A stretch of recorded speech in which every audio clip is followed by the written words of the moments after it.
rais wetu mpendwa katika kukuza utalii na kuongeza pato la taifa. Uhifadhi unasaidia kuongeza watalii na kuleta pato la taifa. Asilimia 25 ya fedha za kigeni zinatokana na utalii, na sisi tunachangia asilimia 17 ya pato la taifa. Tunapozungumza uhifadhi, korido, ndani yake kuna utalii. Mtalii mmoja akishuka pale uwanja wa ndege atakodi tax, mwenye tax si amepata.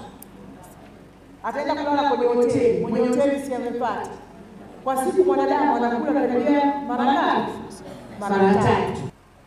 Tumekuja kutoa elimu kuhusu uanzishwaji, usimamizi wa jumuiya za wananchi za wanyamapori pamoja na mikakati ya kukabiliana na changamoto ya wanyamapori wakali na waharibifu.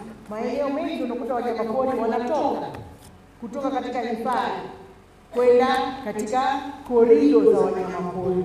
Kwa hiyo hapa leo tutapata elimu. Serikali kupitia Wizara ya Maliasili na Utalii inaendelea kutekeleza dhana ya ushirikishaji wa jamii katika uhifadhi wa wanyamapori na mazingira yake nchini kwa kuhamasisha uanzishaji wa maeneo ya jumuiya ya hifadhi za wanyamapori na uongoaji wa shoroba za wanyamapori, ikiwa ni pamoja na utekelezaji wa ilani ya uchaguzi ya Chama cha Mapinduzi ya mwaka 2020 ibara ya 68 na 69. Sote tunatambua kwamba wilaya ya Wanging'ombe ni moja ya maeneo muhimu katika uhifadhi wa maliasili kutokana na uwepo wa maeneo mbalimbali yenye asili na rasilimali kama vile misitu, vyanzo vya maji pamoja na shoroba wa Igando-Igawa ambao ndio mapito pekee yanayoruhusu wanyamapori kuingia kutoka pori la akiba la Mpanga-Mpengere. Ushoroba huu unaunganisha hifadhi ya taifa ya Ruaha na pori la akiba Mpanga-Mpengere. Maeneo haya ya shoroba kwanza inatakiwa tuyatambue kwamba hapa ni shoroba, wanyama wanafanya nini? Wanapita. Sasa hizi shoroba serikali za vijiji lazima mzitambue kwamba eneo hili ni shoroba.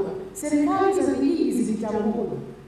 Serikali ya kijiji inaelekeza wananchi wake. Baraza la maendeleo ya kata inaelekeza kwamba eneo hili kwanza tusiweke mashamba.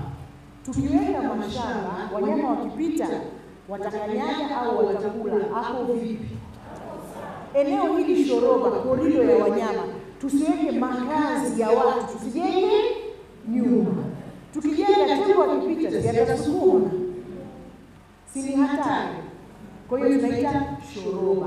Na tunapoelekeza msiweke mashamba, msiweke nyumba, ndio tunaita kuongoa shoroba. Yaani inatokana kama vile kuokoa hiyo shoroba.